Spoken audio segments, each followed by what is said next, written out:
Amaravati assembly భవనాన్ని ప్రతిపక్ష వైకాపా ఎమ్మెల్యేలు సందర్శించారు. సభలో సదుపాయాల పట్ల ఎమ్మెల్యే పెద్దిరెడ్డి సంతృప్తి వ్యక్తం చేశారు.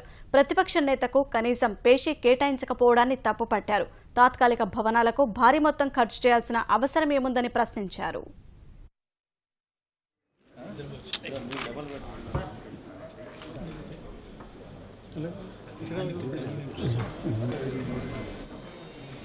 కొత్తగా నిర్మించిన శాసనసభ భవనాలు చూడడానికి దగ్గరలో బడ్జెట్ సమావేశం ఉంది కాబట్టి మేము ఒకసారి చూస్తే బాగుంటుందని శాసనసభ్యులందరూ కూడా రావడం జరిగింది. లోపలంతా కూడా చాలా బాగానే ఉంది.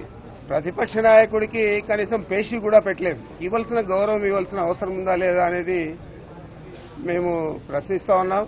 తప్పకుండా ప్రజల కోసం పోరాడే విధంగా మేము అన్ని విషయాలు కూడా చర్చకు తీసుకురావాలని చెప్పి మేము భావిస్తా ఉన్నాం.